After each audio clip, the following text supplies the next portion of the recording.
കേരളത്തിന്റെ കണ്ണായ സ്ഥലങ്ങളിലും വിനോദസഞ്ചാര കേന്ദ്രങ്ങളോട് ചേർന്നുള്ള പ്രദേശങ്ങളിലുമുള്ള ഭവന പദ്ധതികളും റിയൽ എസ്റ്റേറ്റ് നിക്ഷേപ സാധ്യതകളുമാണ് മാതൃഭൂമി.com കേരള പ്രോപ്പർട്ടി എക്സ്പോ ബഹ്റൈനിലെ പ്രവാസികൾക്ക് പരിചയപ്പെടുത്തുന്നത്.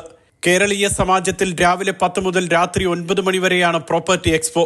വിവിധ ഗൾഫ് രാജ്യങ്ങളിൽ പ്രോപ്പർട്ടി എക്സ്പോ സംഘടിപ്പിച്ചിട്ടുള്ള മാതൃഭൂമി ആദ്യമായാണ് ബഹ്റൈനിൽ മേള നടത്തുന്നത്.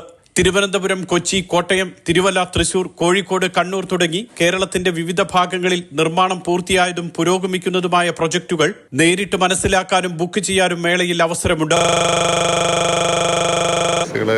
കാണാനായിട്ട് വന്നാണ്. I think it's good. ഇത് എന്നെ സംബന്ധിച്ചുള്ളതൊരു വലിയ കാര്യമാണ്. ഞാൻ ആക്ച്വലി കുറേ ട്രൈ ചെയ്തു, ഇൻ്റർനെറ്റ് വഴി പല ഓപ്ഷൻസ് തിരഞ്ഞെടുക്കാൻ വേണ്ടി പോയി. പക്ഷേ ഇങ്ങനൊരു ക്ലബ് ചെയ്തൊരു ഓപ്ഷൻസ് വന്നപ്പോൾ ഇത് എന്നെ സംബന്ധിച്ചോളം പേഴ്സണലി ഞാൻ ഭയങ്കര ഹാപ്പിയാണ്. ഒത്തിരി പേരെ കാണാൻ പറ്റി. കേരളം വികസനവും നിക്ഷേപ സാധ്യതകളും എന്ന വിഷയത്തിൽ ക്രഡായ് സിഒ സേതുനാഥ് നേതൃത്വം നൽകുന്ന ചർച്ച, കുട്ടികൾക്കും മുതിർന്നവർക്കുമുള്ള വിവിധ മത്സരങ്ങൾ, ജേർണലിസത്തിലെ ജോലി സാധ്യതകളെക്കുറിച്ചുള്ള പ്രത്യേക പരിപാടി തുടങ്ങിയവ മേളയുടെ ഭാഗമായി നടക്കും.